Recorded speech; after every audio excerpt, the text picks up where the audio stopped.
સૂર્યમંડળની એક સરસ મજાની ક્રિએટિવ એક્ટિવિટી છે ને, એક્ટિવિટી દ્વારા તમે સૂર્યમંડળને, અવકાશ અને ખગોળશાસ્ત્રને સરળતાથી સમજી શકો એટલા માટેની એક આ પ્રવૃત્તિ છે તમારી પાસે, બરોબર છે. એમના કેવા કલર હોય છે અવકાશમાં એ પણ તમને તમે જોઈ શકશો.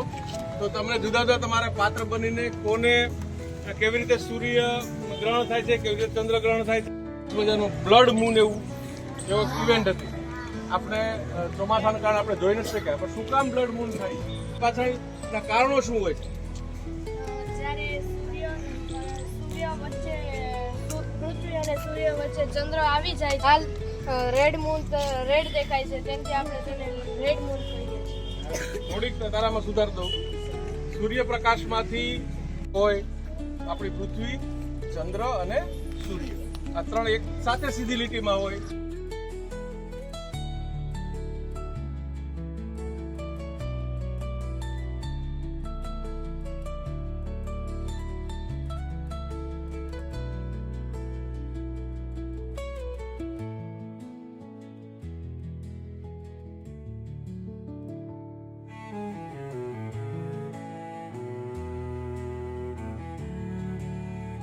તારામંડળનો સૌથી ચમકતો તારો સૂર્ય.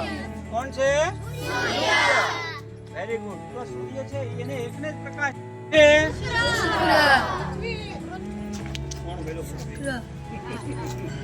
હાલો, કોણ આવશે? વેરી ગુડ, બહુ સરસ જવાબ આપ્યો. તો હવે પૃથ્વી પછીનો ગ્રહ કોણ આવશે?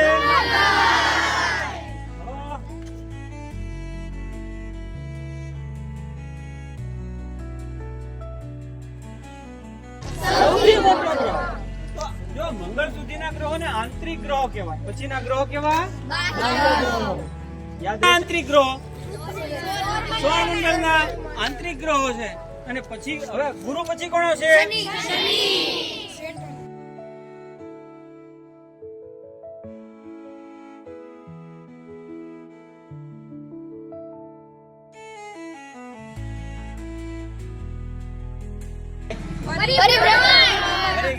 કેવું? પરિભ્રમણ. અને પોતે ફરે અને સૂર્યની આસપાસ ફરે. Very good.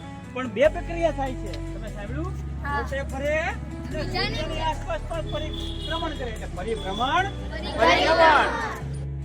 તો જો આ બે પ્રક્રિયાઓ સાથે થાય છે, પરિભ્રમણ, પરિભ્રમણ. તો આમાં દિવસે થાય